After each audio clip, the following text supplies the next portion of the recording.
trouver sa voie, c'est juste trouver la raison qui nous donne envie de nous lever le matin. Et ça peut être une raison le lundi, ça peut être une autre raison le mardi, ça peut être une autre raison le mercredi, et ainsi de suite. On s'en fout. Tant que quand tu te couches avec le sourire et tu as hâte d'être le lendemain, en vrai, c'est comme si tu as trouvé ta voie. La vision idéale de j'ai trouvé ma voie, donc j'ai trouvé un métier qui me passionne, que je kiffe, on me paye génial et tout ça, cette vision-là, c'est celle qui crée le désordre parce que ça tue la curiosité.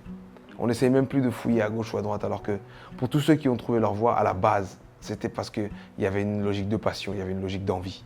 Et donc la question qu'il faut se poser si réellement on veut se sentir mieux, c'est qu'est-ce qui pourrait me passionner dans l'avenir immédiat? Quand je regarde l'avenir, je regarde demain, après-demain, c'est quoi les éléments que je peux avoir hâte de vivre? Tu vois ce que je veux dire? C'est-à-dire que plutôt que de rester sur l'ikigai tel que tout le monde le connaît, remplis une sphère, la sphère dans laquelle tu dis qu'est-ce que je peux avoir réellement envie de vivre dans les prochains jours, mois, années, c'est toi qui décides. Qu'est-ce que je trouverais passionnant à vivre dans les prochains X mois, machin. Deuxième sphère, qu'est-ce qui est immédiatement possible dans ma vie actuellement? Qu'est-ce qui va combler mon besoin secondaire le plus important? Croissance et contribution. Donc la dernière sphère, c'est qu'est-ce que je peux faire qui va me permettre de grandir ou de contribuer. Donc, qu'est-ce qui peut me passionner là, dans les médias?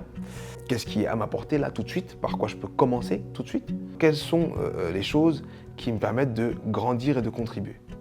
Et donc, tu fais le même travail que pour l'ikigai, mais avec des questions différentes, et tu trouveras des réponses différentes, et ce sera beaucoup moins stressant.